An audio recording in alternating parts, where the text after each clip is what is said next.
Hello बच्चों, कैसे हैं आप लोग। मैं विनय राणा आपका स्वागत करता हूं साइबरोनिक्स एजुकेशन के यूट्यूब चैनल पर। जैसा कि आप लोगों ने प्रीवियस वीडियो हमारा देखा ही होगा जो कि इंट्रोडक्शन पर था। जिन्होंने देखा है उनके लिए तो बहुत अच्छी बात है, और जिन्होंने नहीं देखा मैं एक बार और बता देता हूँ कि उस पर हमने अनाउंसमेंट किया था कि हम लोग अब से रेगुलर क्लासेस लेकर आएंगे आपके BHU, BCom and MCom entrance के लिए, जो कि आपके एंट्रेंस एग्ज़ाम के पॉइंट ऑफ व्यू से बहुत इम्पोर्टेंट होने वाला है। ओके, तो उसी सीरीज़ में हमारा जो वीडियो लेक्चर की सीरीज़ है उसमें हम फर्स्ट क्लास आज लेकर आए हैं, जो कि बिजनेस ऑर्गेनाइजेशन सब्जेक्ट पर होने वाली है। तो बच्चों, जो ये बिज़नेस ऑर्गेनाइजेशन का सब्जेक्ट है, आपको ये जानना ज़रूरी है। पहली बात तो ये कि ये बड़ा चैप्टर है, आपने 11th और 12th में उन्हें पढ़ा है, आप अच्छे से समझ सकते हो कि ये सब्जेक्ट जो है कितना बड़ा है। लेकिन आपको सभी नहीं पढ़ना है, पूरे चैप्टर पढ़ने हैं, लेकिन कितना पढ़ना है, कैसे पढ़ना है और किन किन चीज़ों को ज़्यादा पढ़ना है, ये हम आपको बताने वाले हैं BHU के एंट्रेंस के पैटर्न के हिसाब से। ओके, तो आप ये मत सोचिए कि हमें A to Z सब पढ़ना होगा। आपको आप पढ़ना होगा ज़रूरी क्या है और कौन सा पॉइंट, कौन से क्वेश्चन ज़्यादा आते हैं, उनकी आपको प्रैक्टिस करनी ज़रूरी है। लेकिन इस सेशन में आपको यही पता है कि CU सेट का कुछ डिस्कशन चल रहा है कि CU सेट के अकॉर्डिंग BHU का एग्ज़ाम होने वाला है, उसकी हम बात बाद में करेंगे।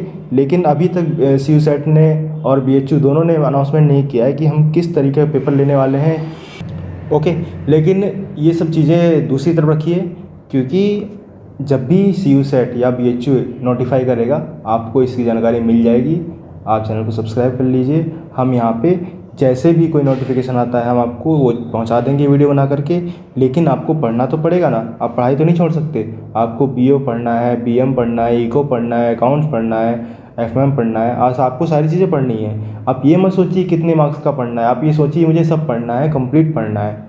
ओके, आप अपनी तरफ से तैयार रहिए, क्योंकि जब भी एग्ज़ाम आएगा वो लोग सिर्फ 1 महीने का टाइम आपको देंगे और आपका एग्ज़ाम हो जाएगा। लेकिन आपकी 1 महीने में तैयारी नहीं हो सकती ना, इसीलिए मैं आपसे बोल रहा हूँ कि आप अभी से तैयारी कर रखिए और आप सब कुछ पढ़ने की कोशिश करिए। ये मत सोचिए कि कितना क्या आता है, कैसे आता है, आप छोड़ दीजिए।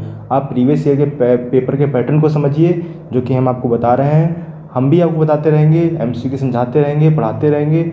लेकिन आप प्रीवियस ईयर पेपर को भी पढ़ के एक बार समझ सकते हैं कि किस टाइप का आ रहा है, किस लेवल का एग्ज़ाम है। ओके, और जो भी CU सेट की बात रहेगी वो हम नोटिफाई कर देंगे आपको, किस तरीके का, कितने क्वेश्चन आने वाले हैं, कब एग्ज़ाम होने वाला है, सब किसी बात की चिंता करने की ज़रूरत नहीं है। ठीक है, तो आज हमारी फर्स्ट क्लास होने वाली है बिजनेस ऑर्गेनाइजेशन को लेकर। ओके, तो हम इसको स्टार्ट करते हैं। बच्चों, मैं जो भी पढ़ाऊँगा आप उसको पढ़िए।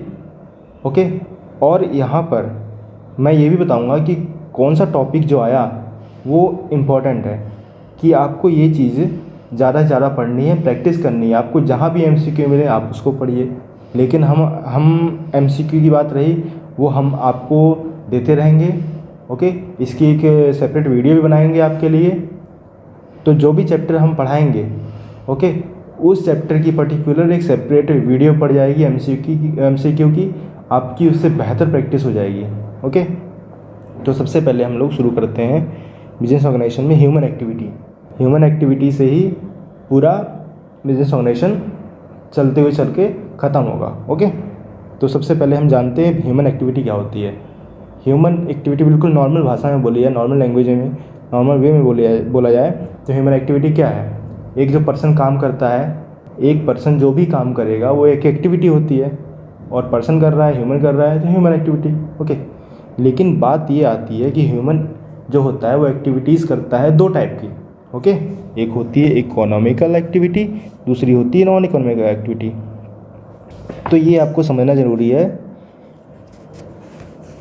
आप लोग पहले से पढ़ के आए ही हैं, जो नहीं जानते वो सीख लीजिए, जिनको पता है वो आप रिवीजन कर लीजिए। ओके, तो इकोनॉमिकल एक्टिविटी वो एक्टिविटी होती है, ओके, जहाँ पर एक पर्सन का ऑब्जेक्टिव जो हो ना, या मोटिव हो, वो अर्न करना हो। ओके, मनी अर्न करना ही उसका ऑब्जेक्टिव हो, ऐसी एक्टिविटी इकोनॉमिकल एक्टिविटी आ जाएगी।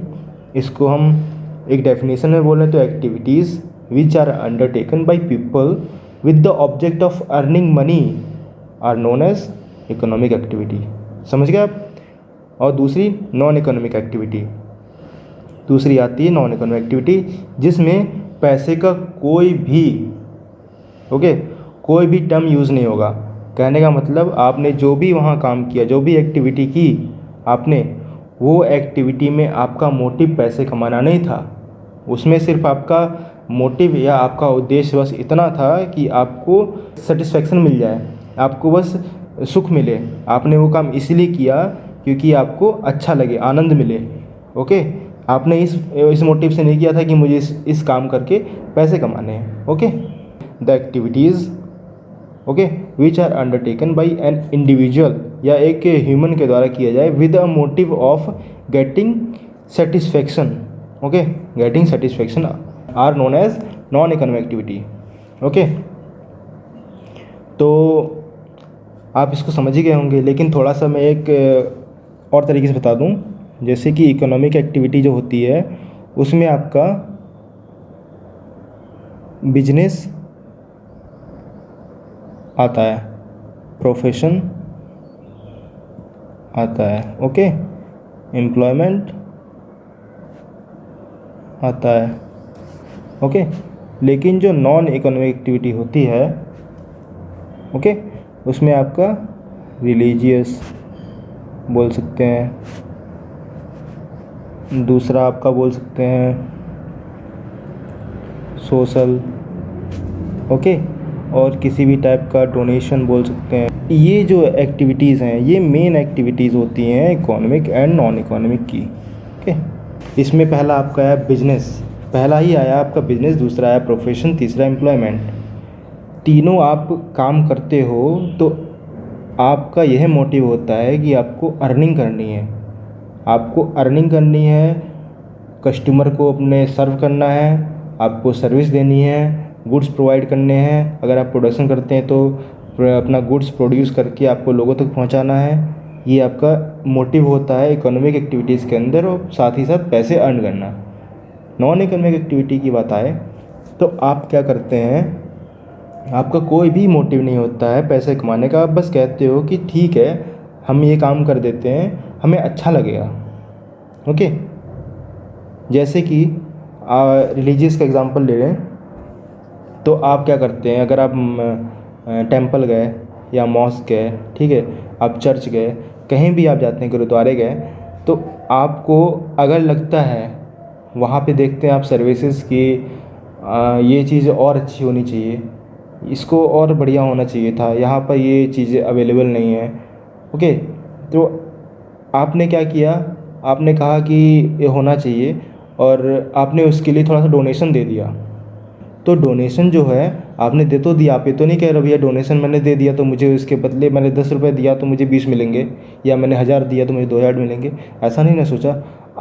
आपका बस एक मोटिव ये था कि आपने जो वहाँ पे पैसे दिए, डोनेशन दिया, आपने बस ये कहा कि मेरे साथ साथ सभी लोगों को उसका फ़ायदा मिलेगा। तो ऐसी एक्टिविटी को हम नॉन इकोनॉमिक एक्टिविटी बोलेंगे कि हमारा कोई भी मोटिव नहीं था पैसे कमाने का। दूसरा सोशल है। इसी टाइप से अगर आप कोई बिजनेस कर रहे हैं, कुछ भी कर रहे हैं और आपकी अर्निंग हो रही है, मैं एक जस्ट एग्जांपल दे रहा हूँ, ये एग्जांपल कोई भी हो सकता है। आपके सामने कोई पर्सन मिलता है और उसको कोई नीड होती है किसी भी टाइप की पैसे की, ठीक है, तो एक तो ऐसा होता है कि आपने उसको उधार दे दिया, ओके, और वो आपको लौटा देगा। लेकिन कई बार ऐसा भी होता है कि किसी कंडीशन देख के लगता है कि हम उसे वो उधार देने पे, क्रेडिट देने पे वो हमें रिटर्न नहीं कर पाएगा, ठीक है, तो हम उसे डोनेशन भी दे देते हैं कि ठीक है आप इतना रख लो अपने पास, आप क्या बोलते हैं अपने परिवार की हेल्प कर सकते हो, अपनी हेल्प कर सकते हो, ठीक है। तो हेल्प के मोटिव से काम किया गया, उसके बदले हमें कोई भी इच्छा नहीं थी कि हमें मिलना चाहिए पैसा, हमने वो काम कर दिया। This is the activity called non economic activity. आप अगर अपने किसी फ्रेंड के पास जाते हो, ओके, फ्रेंड के पास जाते हो, आपने उसे गिफ्ट दे दिया किसी बर्थडे पे या किसी भी ओकेज़न पे, तो वो नॉन इकोनॉमिक एक्टिविटी है। आप कहीं जा रहे हो सड़क पे, आपके सामने कोई पर्सन मिलता है और वो क्या कह सकते हैं, वो या तो ब्लाइंड है या फिर किसी भी तरीके से कोई प्रॉब्लम है, उसको आपने उसकी हेल्प करा दिया किसी भी तरीके से रास्ता पार करने में, या फिर कह सकते हैं कुछ और हेल्प कर दी आपने, तो आपका मोटिव ये थोड़ी था कि अपने पैसे अर्न करने हैं। ओके, आपका बस इतना मोटिव था कि आपको सेटिस्फेक्शन मिल जाए, वो पर्सन जो है वो अच्छे से आपके सामने खुश होके चला जाए। ओके, बस आपका इतना मोटिव था। तो ऐसी एक्टिविटीज़ को नॉन इकोनॉमिक एक्टिविटी बोलेंगे। तो आपने नॉन इकोनॉमिक एक्टिविटी तो बड़ी अच्छी समझ लिया, लेकिन इकोनॉमिक एक्टिविटी आपका सिर्फ मोटिव पैसा कमाना ही नहीं होता है। पैसे कमाने के साथ साथ आपको लोगों को सेटिस्फाई करना भी बहुत ज़रूरी होता है। तो सबसे पहले हम देखते हैं बिजनेस ऑर्गेनाइजेशन में अगर हम बात करें तो बिजनेस ऑर्गेनाइजेशन दो टर्म से मिलकर बना हुआ है। ओके, जैसे बिजनेस ऑर्गेनाइजेशन ये लिखा हुआ है आपके सामने, तो ये मिलकर किससे किससे बनाया है? बिजनेस और ऑर्गेनाइजेशन दो शब्दों से या दो टर्म से मिलकर बना है। समझ गए ना आप? तो अगर हम यहाँ बिजनेस की बात करें कि बिजनेस क्या है, इसको हमने इकोनॉमी की कैटेगरी में क्यों रखा इस एक्टिविटी को? इसलिए रखा क्योंकि बिजनेस जो होता है, बिजनेस क्यों करता है पर्सन? अर्न करने के लिए पैसे, है ना। और वो एक्टिविटी इकोनॉमिक एक्टिविटी के अंदर आती है। और उसमें काम क्या कर सकते हैं हम? क्या काम करते हैं? प्रोडक्शन करते हैं, एक्सचेंज करते हैं, ट्रांसफ़र करते हैं, या फिर गुड्स एंड सर्विसेज का एक्सचेंज करते हैं। यही सब तो होता है। मोटिव क्या होता है? अर्निंग प्रॉफिट या अर्निंग मनी। ओके, तो मैं जो भी पॉइंट बोल रहा हूँ आप उसको नोट करते रहें। तो आपको हर एक बात को ध्यान से सुनते हुए जाना है और हर एक लाइन का एक अपना मतलब है, तो आपको अच्छे से ध्यान से पढ़ते हुए जाना है। बिजनेस की बात किया जाए तो बिजनेस क्या है? Business is an economic activity.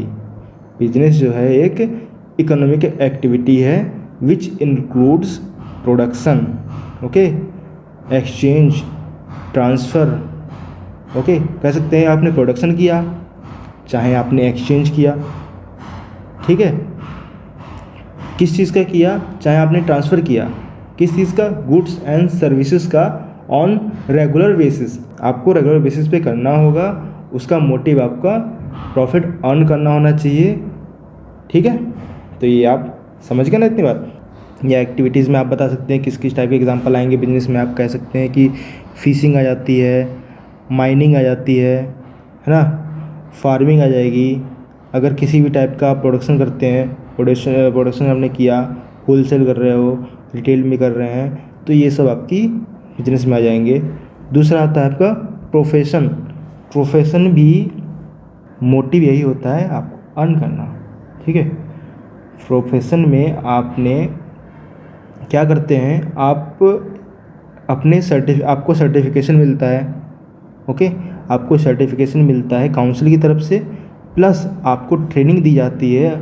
जिस भी फील्ड में आप स्पेशलाइज हैं उस फील्ड में आपको बेहतर से बेहतर तैयार किया जाता है, आपको ट्रेंड किया जाता है। तो प्रोफेशन जो है आप समझ चुके हैं। लेकिन इसमें एग्जाम्पल क्या आते हैं? एग्जाम्पल आपके आएंगे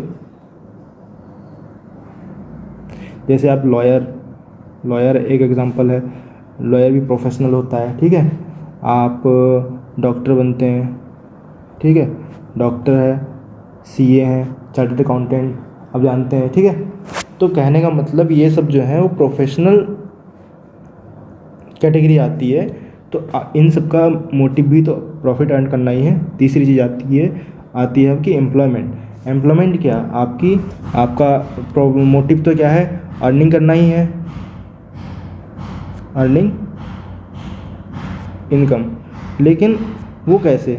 वो जॉब के बेसिस पे आपको जॉब मिलेगी तभी तो आप कर पाएंगे। ये एम्प्लॉयमेंट है। इसको अगर आप कह सकते हैं कि कैसे इसमें सिलेक्शन होता है, आपको पहले प्रिपरेशन करनी होती है ना। आपका एग्ज़ाम कंडक्ट होता है, आपका इंटरव्यू होता है, फिर आप क्या कह सकते हैं, आपको जॉब मिल जाती है। तो ये इसका प्रोसेस हो गया कहने का मतलब। तो सभी चीज़ का अपना अपना एक प्रोसेस होता है, ठीक है। तो हम आगे बढ़ते हैं। पहले आपने देख लिया बिजनेस क्या होता है, ठीक है। यहाँ पे लिखा हुआ है, मैं इसको पढ़ देता हूँ एक बार कि what is business. Business terms means to be busy. Business जो है वो बिजी से निकला है, या फिर कह सकते हैं आप जब भी बिजी रहें, ठीक है। बिजी रहने के साथ साथ आपकी वो एक्टिविटी इकोनॉमिक एक्टिविटी हो, ठीक है, तभी आपका वो बिजनेस कहलाएगा। इकोनॉमिक एक्टिविटी हो, साथ में पीपल जो हो बिजी हो अर्निंग इनकम, मतलब पैसे कमाने में क्या क्या करके, प्रोडक्शन करके या परचेज करके प्रोडक्ट्स, या सेल करके प्रोडक्ट्स, या एक्सचेंज करके, या ट्रांसफ़र करके, कुछ भी करके गुड्स एंड सर्विस को अगर करता है, ठीक है। एक चीज़ में मिसिंग है, बाई बियरिंग द रिस्क, ठीक है। सबसे इम्पोर्टेंट ये आपका नेचर है, कई बार ये पूछा भी जाता है आपके एग्ज़ाम में, ठीक है। हम बता सकते हैं कि अगर आपके बिजनेस में रिस्क नहीं है तो बिजनेस नहीं है, क्यों, ठीक है। हर एक आपको स्टेप पे आपको रिस्क देखने को मिलेगा। कई बार रिस्क ऐसे आते हैं कि फैशन जो होता है अचानक से चेंज हो जाता है, ट्रेंड अचानक से बदल जाता है। कई बार ऐसा होता है कि डिमांड ही नहीं आती है ना। ये सब चीज़ें आपकी रिस्क में आएंगी। ऑर्गेनाइजेशन मैंने नहीं बताया आपको। ऑर्गेनाइजेशन क्या होता है? ऑर्गेनाइजेशन एक प्रोसेस है, ठीक है। Organisation is the process of combining, ठीक है, कंबाइनिंग ऑफ फ्यू पीपल। आप कुछ लोगों को जोड़कर या मिलाकर या एक साथ ला करके आप किसी भी, ठीक है, गोल को पूरा करते हो, और वो गोल आपका इकोनॉमिक होना चाहिए, ठीक है। समझ गए आप कि बिजनेस करने मतलब ऑर्गेनाइजेशन जो आपका है, organisation is the process of combining और grouping of few people to work together for achieving the certain goals. Okay, मैं इसको लिख देता हूँ।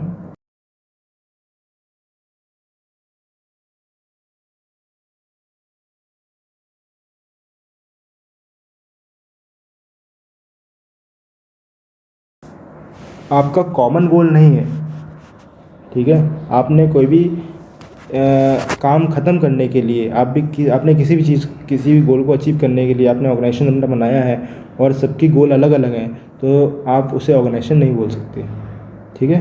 क्योंकि सबका अलग अलग मोटिव होगा, सब अपने अपने तरीके से चलेंगे, तो किस चीज़ को आप पूरा करेंगे? किसी भी चीज़ को आप पूरी ना कर सकते ना। तो इसीलिए आपका मोटिव कॉमन होना चाहिए और सेम होना चाहिए, सर्टेन होना चाहिए। तो हम आगे देख लेते हैं बिजनेस की कैरेक्टरिस्टिक्स, ठीक है। बिजनेस की नेचर, कई बार आपके यहाँ से क्वेश्चन बन जाते हैं, आपको कैरेक्टरिस्टिक्स पहचाननी होंगी कि कैरेक्टरिस्टिक्स आपके किस ऑर्गेनाइजेशन की है, ठीक है। आपको वो समझना ज़रूरी होता है। तो बिजनेस की जो फर्स्ट नेचर है, फर्स्ट कैरेक्टरिस्टिक्स है या फर्स्ट विशेषता है, वो क्या है कि आपका बिजनेस में प्रोडक्शन, परचेज या ट्रांसफ़र, है ना, वो चीज़ इंक्लूड रहेगी, या सर्विसेज का। अगर इन सब में, ठीक है, आपकी ये सब चीज़ मिसिंग है, या तो आप प्रोडक्शन भी नहीं कर रहे हो, आप परचेज भी नहीं कर रहे हो, आप ट्रांसफ़र भी नहीं कर रहे हो, आप एक्सचेंज भी नहीं कर रहे हो, सेल भी नहीं कर रहे हो, तो कर क्या रहे हैं? तो इस एक्टिविटी को बिजनेस नहीं बोलेंगे। इसीलिए इन सब एक्टिविटीज़ में कोई एक एक्टिविटी इंक्लूड होनी ही चाहिए, तभी वो बिजनेस कही जाएगी, ठीक है। तो पहला पॉइंट आप समझ गए, इन्वॉल्व्स प्रोडक्शन और परचेज एंड ट्रांसफ़र, एक्सचेंज और sell goods and service, involves continuity and regularity. ये सबसे मोस्ट इम्पॉर्टेंट पॉइंट होने वाला है आपका, ठीक है। अगर आप अपने बिजनेस, आप कोई भी एक्टिविटी कर रहे हैं, ठीक है, आपने एक्टिविटी किया, सपोज दैट आप प्रोडक्शन आपने किया, प्रोडक्शन करने के बाद आपने उसको बेच भी दिया, लेकिन फिर आप 1 साल के लिए गायब हो गए। फिर आपको एक बार मन किया, आपने फिर कोई एक्टिविटी की, फिर आपने उसको लोगों तक पहुंचाया, फिर उसके बाद आप बैठ गए प्रॉफिट लेकर के, तो वो एक्टिविटी बिजनेस नहीं होगी। आपकी बिजनेस में जो एक्टिविटी है वो कंटिन्यू आपको रहना चाहिए, आपको रेगुलर रहना ही चाहिए। अगर आपकी एक्टिविटी रेगुलर नहीं हो रही है, आप डेली अपने शॉप पर नहीं आ रहे हैं, आप अपने ऑर्गेनाइजेशन पे नहीं हैं, अपने बिजनेस को कंटिन्यू नहीं रख रहे हैं, तो ये आपके नेचर, ठीक है, नेचर से अलग हो जाएगा। कह सकते हैं कि आप ये बिजनेस नहीं कहलाएगा। आपको बिजनेस में कंटिन्यूटी रखना ही पड़ेगा, आपको रेगुलर सेल करनी पड़ेगी। सेल भले हो चाहे ना हो, लेकिन आपका मोटिव ये होना चाहिए कि हम सेल करने यहाँ पर खड़े हैं, okay. Continuity and regularity based on profit motive, आपका मोटिव प्रॉफिट कमाना होना चाहिए। इसके साथ साथ एंड सेटिस्फाई कराना, सॉरी,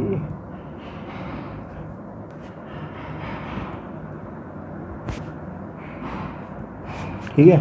आपका मोटिव प्रॉफिट कमाने के साथ साथ सेटिस्फाई करना भी ज़रूरी होना चाहिए। किसको? कस्टमर्स को, है ना। इन्वॉल्व्स एलिमेंट ऑफ रिस्क, जो मैंने अभी बताया कि एलिमेंट ऑफ रिस्क क्या। आपको कभी कभी ऐसा भी हो सकता है कि आपकी डिमांड पूरी ना हो, कहने मतलब आपके पास डिमांड किसी ने की नहीं, आपका प्रोडक्शन ख़राब हो गया, आपका गुड्स एंड सर्विस, गुड्स आपकी पूरा बर्बाद हो गया, एक्सपायरी आ गई, आपकी सर्विसेज किसी ने नहीं खरीदी, तो आपको रिस्क हो सकता है। कई बार मार्केट चेंज हो जाते हैं, मार्केट कंडीशन चेंज हो जाती है, कस्टमर का टेस्ट बदल जाता है, ठीक है, या कोई भी और किसी टाइप का रिस्क हो जाएगा। अचानक से आपका क्या नाम है, गुड्स ये या प्रोडक्शन जो है वहाँ पर फैक्ट्री में आग लग जाती है, तो ये सब रिस्क हैं। आपको इसके लिए पहले से तैयारी करके रखनी पड़ेगी, आपको पहले से इसके लिए सेविंग रखनी पड़ती है, ठीक है। तो ये आपका एलिमेंट ऑफ रिस्क है। अगर ये चीज़ नहीं होगी तो कह सकते हैं कि आप उस चीज़ में आगे नहीं बढ़ सकते। आपको रिस्क होगा तभी आप चेंजेस करेंगे अपने आप को और आगे आगे बढ़ते जाएंगे, ठीक है। अगली आती है इकोनॉमिक एक्टिविटी। इकोनॉमिक एक्टिविटी मैंने बताया, अगर आपका बिजनेस इकोनॉमिक नहीं है, इकोनॉमिकल नहीं सोचता है, अर्निंग करने के लिए नहीं सोचता है, आपका प्रॉफिट मोटिव नहीं होता है, तो आपका बिजनेस नहीं होगा। क्रिएटिव एंड डायनेमिक, अगर आप क्रिएटिव हैं, डायनेमिक हैं, आप फ्लेक्सिबल हैं अपने रूल्स को लेकर, आप रूल्स बना रहे हैं, आप रेगुलेट कर रहे हैं अपने एम्प्लॉयज़ को, ठीक है, अपने लोगों को, अपने लेबर्स को, तभी आप आगे कर सकते हैं। क्रिएटिव होना चाहिए, टेक्नोलॉजी उसमें इन्वॉल्व होनी चाहिए। आप कोई भी चीज़ों को आगे बढ़ाते हैं तो आपकी स्टेप्स पहले से देखने पड़ेंगे, प्रोसेस आपको कंटिन्यू रखना पड़ेगा, ठीक है। अगली चीज़ मैंने बताई कस्टमर सेटिस्फेक्शन। अगर कस्टमर सेटिस्फेक्शन नहीं है तो बिजनेस नहीं है। आपको सिर्फ पैसे कमाना नहीं है, पैसे तो कोई भी कमाता है, लेकिन साथ ही साथ पैसे कमाने के साथ साथ आपने कस्टमर को सेटिस्फाई किया, आपने उनसे फीडबैक लिए, अगर वो अच्छे से खुश हैं आपसे, तभी आप उसे बोलेंगे कि हाँ हमारा बिजनेस जो है वो सक्सेस है, ठीक है। तो ये बहुत बड़ा एक नेचर है कस्टमर सेटिस्फेक्शन। दूसरी अगली चीज़ आती है ऑप्टिमम यूटिलाइजेशन ऑफ रिसोर्सेज। तो बिजनेस में हमेशा ये बताया जाता है कि आपको जो रिसोर्सेज हैं, आपके जो रॉ मटेरियल है, आपको इस तरीके से यूटिलाइज़ करने, आपको इस तरीके से उसका उपयोग करना है कि आपके गुड्स जो हैं वो किसी तरीके से वेस्ट ना हो, आपकी कॉस्ट ना बढ़े, आपकी जो गुड्स है वो कस्टमर के आधार पर, कस्टमर की डिमांड के अकॉर्डिंग बननी चाहिए, और इसके आधार पर आपकी कॉस्ट भी ना बढ़े। तो अगर आप इस तरीके से अपने गुड्स को, अपने रॉ मटेरियल को रेडी करते हैं फिनिश प्रोडक्ट को तैयार करने के लिए, तो कैरेक्टरिस्टिक्स होती है बिजनेस की, ठीक है। इसीलिए आपको यही हमेशा बताया जाता है कि बिजनेस में आपको ऑप्टिमम यूटिलाइजेशन ऑफ रिसोर्सेज करना ही चाहिए। अगली चीज़ आती है आपकी कंपोनेंट ऑफ बिजनेस। चाहे आप इसको कंपोनेंट बोलें, चाहे आप एलिमेंट बोलें, ठीक है, चाहे आप स्कोप बोलें, आप पढ़ के आए होंगे इस चीज़ को बहुत अच्छी तरीके से। यहाँ से आपके 2 क्वेश्चन पक्के हैं, कंफर्म है, आपको 2 क्वेश्चन यहाँ से मिलने ही मिलने हैं। तो कंपोनेंट, स्कोप या एलिमेंट्स कह लो बिजनेस के, वो क्या होते हैं? Industry and commerce. बिजनेस जो होता है उसमें इंडस्ट्री इन्वॉल्व होगी, कॉमर्स इन्वॉल्व होगा, 2 चीज़ें आपकी इन्वॉल्व होनी है। इंडस्ट्री में क्या होता है? Extractive, genetic, manufacturing, constructive, service, ये सब आपकी इंडस्ट्री में आती हैं, ओके। कॉमर्स में आपका trade and aids to trade, ये आपका आएगा। तो इसको हम नेक्स्ट क्लास में पढ़ेंगे, मैंने बस एक ओवरव्यू देने के लिए बता दिया आपको, ठीक है। यहाँ से आपके 2 क्वेश्चन कंफर्म हैं और हमेशा आपको देखने को मिलेंगे। किस तरीके से मिलेंगे वो भी मैं आपको क्लास में बताऊँगा, ओके। अगली चीज़ आती है ऑर्गेनाइजेशन। वही मैंने अभी बताया ना, बिजनेस और उसके कैरेक्टरिस्टिक्स। अगली चीज़ आ जाती है ऑर्गेनाइजेशन। तो मैंने जो बताया था वही क्या, business organisation is the process of combining a grouping of few people to work together achieving the certain goals, ठीक है, इसे हम ऑर्गेनाइजेशन बोलेंगे। अगली चीज़ आती है बिजनेस ऑर्गेनाइजेशन। अभी तक हमने अलग अलग पढ़ा दोनों को ना, कह सकते हैं हमने प्लस करके पढ़ा, प्लस करके, लेकिन अब हम क्या कर रहे हैं? कंबाइन पढ़ रहे हैं एक साथ, है ना। हम अब एक साथ पढ़ रहे हैं इस चीज़ को। तो बिजनेस ऑर्गेनाइजेशन क्या है? बिजनेस ऑर्गेनाइजेशन मीन्स, ठीक है, BO means the grouping of few people and work together. देखिए ऑर्गेनाइजेशन का नेचर है, अब इसमें बिजनेस भी आएगा, इन्वॉल्व होगा कि BO means the grouping of few people and work together by leadership and controlling. यहाँ से बिजनेस से ये निकल के आया, leadership and controlling to achieve the predetermined goal of the business. अब आपको ऑर्गेनाइजेशन इस तरीके से अपना बनाना है कि आपको बिजनेस के गोल्स होंगे उसे पूरे करने होंगे, लीडरशिप एंड कंट्रोलिंग, ठीक है। ये एक्टिविटीज़ को ध्यान रखते हुए, ये फंक्शन को ध्यान रखते हुए, ठीक है, आप समझ गए। बिजनेस ऑर्गेनाइजेशन का मतलब ये है कि ग्रुपिंग ऑफ फ्यू पीपल, ठीक है, कुछ लोगों को मिलाकर आप लीडरशिप एंड कंट्रोलिंग करते हुए बिजनेस के पहले से, ठीक है, सिलेक्टेड या फिर बनाए हुए गोल को पूरा करने के लिए आप जो काम करते हैं उसे बिजनेस ऑर्गेनाइजेशन बोलेंगे, ठीक है। आप इसके कैरेक्टरिस्टिक्स जान लीजिए, ये भी बहुत इंपॉर्टेंट है। हम इसे देखते हैं। फर्स्ट आपका आता है डिवीज़न ऑफ वर्क, ठीक है। तो आपने अभी देखा बिजनेस में आपको क्या बताया गया था कि आपको अर्निंग करनी है, प्रॉफिट कमाना है, रिस्क आएगा आपका, ठीक है, रेगुलर बेसिस पे करना है। ऑर्गेनाइजेशन आपको बता रहा है कि आपको कुछ लोगों के साथ मिलकर काम करना होगा, लीडरशिप एंड कंट्रोलिंग करते हुए। तो अब ये दोनों जब मिलते हैं तो उनकी कैरेक्टरिस्टिक्स क्या बनती हैं। पहला आपका आ गया डिवीज़न ऑफ वर्क, है ना। डिवीज़न ऑफ वर्क यहाँ पे जो आया है, आपको दोनों फंक्शन के अकॉर्डिंग आपको अब इसका मतलब समझना होगा। डिवीज़न ऑफ वर्क ये बोलता है कि आपका जो ऑर्गेनाइजेशन होना चाहिए, आपका जो बिजनेस ऑर्गेनाइजेशन होना चाहिए, उसमें आप इस तरीके से लोगों को काम अपना बाँटें, ठीक है। आप इस तरीके से लोगों को काम बाँटें कि किसी को किसी भी तरह की परेशानी ना हो उसको करते हुए, जिस फील्ड में वो स्पेशलाइज हैं, ठीक है। अगर लेबर है तो लेबर का काम दिया जाए, एम्प्लॉय है तो देखा जाए एम्प्लॉय किस फील्ड का है, IT फील्ड का है, ठीक है, या किसी और फील्ड का है, या किस तरीके से वो काम कर रहा है, ठीक है, उसकी स्पेशलाइजेशन के अकॉर्डिंग उसको वर्क मिले, ठीक है। इस तरीके से हम देखा जाएगा। अगर हमने हेड बनाया है किसी को तो किस चीज़ का हेड है, किस चीज़ का प्रोडक्शन देख रहा है, किस चीज़ का कंट्रोलिंग देख रहा है, तो हमें डिवीज़न ऑफ वर्क करना ही पड़ेगा। अगर डिवीज़न ऑफ वर्क वो करते हैं अपने ऑर्गेनाइजेशन में तो काम किसी भी तरीके से एक पर्सन पर हावी नहीं होगा। एक पर्सन अपने काम को बहुत अच्छे तरीके से कर पाएगा, साथ ही साथ वर्क करने के बाद उसको हैंडओवर करने के साथ साथ वो अपने से छोटे लोगों का उनका काम भी वो अच्छे से देख पाएगा, रिपोर्ट कर पाएगा और अपने हेड तक पहुंचा पाएगा, ठीक है। लेबर जो होगा, लेबर का काम अगर आप एक IT फील्ड वाले को देते हो, ठीक है, या फिर प्रोडक्शन मैनेजर को देते हो तो वो नहीं कर पाएगा ना। या लेबर को आप देते हो IT फील्ड वाले का काम तो वो कर पाएगा, नहीं कर पाएगा। इसीलिए आपको ये देखना पड़ेगा कि कौन सा पर्सन किस चीज़ में काबिलियत रखता है, आपको वही काम उसे देना होगा। इसे बोलते हैं डिवीज़न ऑफ वर्क। ये पहला आपका नेचर हो जाता है। अगली चीज़ आती है कोऑर्डिनेट ऑफ वेरियस एक्टिविटी। अगला पॉइंट आता है कोऑर्डिनेशन ऑफ वेरियस एक्टिविटी। तो यहाँ पर आपके जो भी एक्टिविटी हैं, ठीक है, आपके बिजनेस की, उन सब में आपका कोऑर्डिनेशन बना रहेगा। आपके एम्प्लॉयज़, आपके लेबर, आपके हेड्स जो भी हैं, ठीक है, आपके वर्कर जो भी हैं, सब लोगों में एक कोऑर्डिनेशन बना रहेगा, क्योंकि सबका अपना अलग अलग वर्क होगा, ठीक है। वो किसी भी तरीके से एक दूसरे को उलझेंगे नहीं, सब तरीके से उनका वर्क डन होता चला जाएगा और उनका फाइनल भी आप उनको बता सकते हैं कि आपकी ये डेडलाइन है, आपकी डेडलाइन है, तो अपने वर्क को अच्छी तरीके से करेंगे। और ये देखते हुए कि हमें किसी और वर्क को छूना नहीं है जिसमें हमें कुछ सीखना पड़े, तो वो काम जल्दी भी हो जाएगा और किसी तरीके से डिस्टर्बेंस भी नहीं होगी। इन्वेस्टमेंट एंड टेक्नोलॉजी, आपको इन्वेस्टमेंट करना पड़ता है टेक्नोलॉजी के ऊपर, तभी आपका बिजनेस जो है रैंक करेगा। क्योंकि अब बहुत सी चीज़ें ऐसी हैं जो बिजनेस में आपको ऑनलाइन मिलती हैं देखने को, ठीक है। वो कैसे पॉसिबल होता है, वो टेक्नोलॉजी बेसिस होता है पॉसिबल। आप अगर टेक सेवियर है, ठीक है, आप अगर टेक यूज़ करते हैं और आप अगर टेक के साथ अपने बिजनेस को या फिर अपनी स्टडी को मिलाकर चलते हैं तो कहीं से भी आपका लॉस नहीं होगा, ठीक है।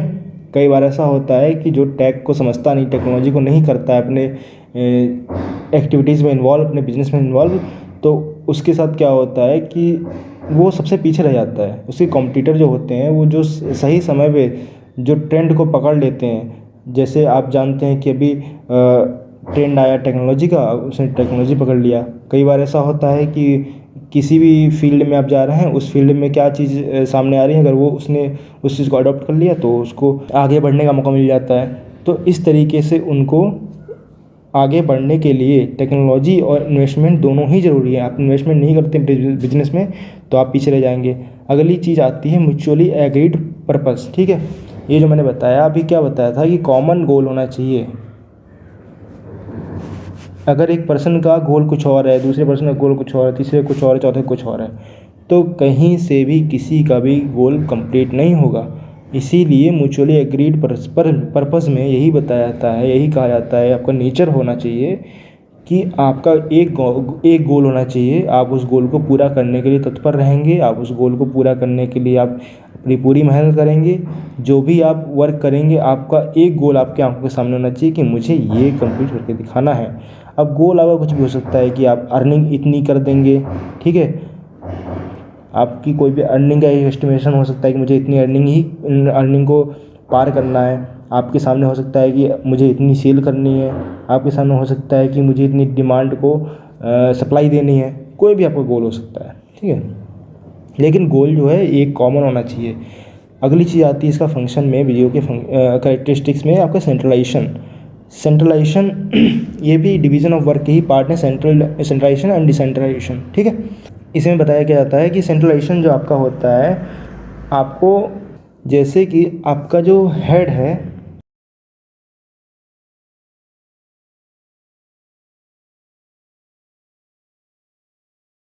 इसका मतलब ये होता है कि आपकी पूरी अथॉरिटी हेड के पास होगी।